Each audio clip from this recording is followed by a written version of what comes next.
pamamanhikan po sa ating mga taga-Dalenat po, mga Ibanan? Ano yung simbolo na?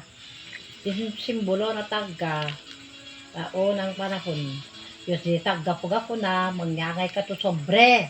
Yari biyangin ta, ta boyfriend mo. Nangyari ka. Kasintahan Oo, mo. kasintaan mo. Na kaya Tapos, mo pakasalan. Oo, tapos, no, kadang sangaw ito ni Yari, yari inyagem nga tura, yari, bago ka naman, sangaw nga umay, magdulo. Okay po.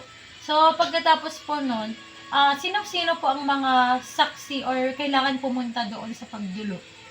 Yari matatanda, umay ira nga makibida, no, ani nga agaw, petsa, napakasalda ka na sangaw. Okay po. So, ito po ba ginagawa po hanggang ngayon pa po? Oo, hanggang ngayon.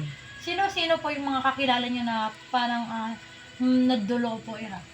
Ito po yung mga nakasal nun. Hindi po kilala na nangwadayaw. Oo, hanggang Sino pagkitami, kuntari, inangwami yari. Okay po. Sino pa po ikilala? Ikilala mi nga makibida ang magdulo.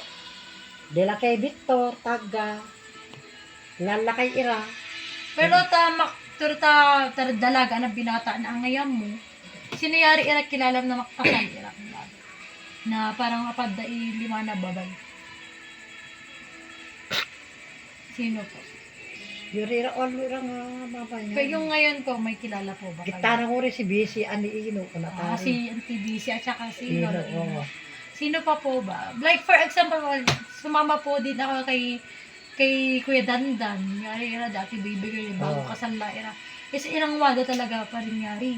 Pero dumangan na po yari na parang tradisyon da dumangan na pa. Mangyangay iraga pa to parang pagkain, ganun po. Tapos soft drinks.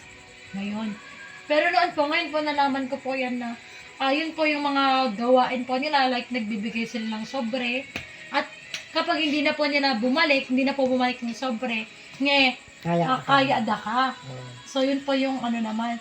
So ngayon naman po is parang naging mas naging para makabago naman po. So thank you po sa information sa pagdulo na yaw. Thank you, Auntie.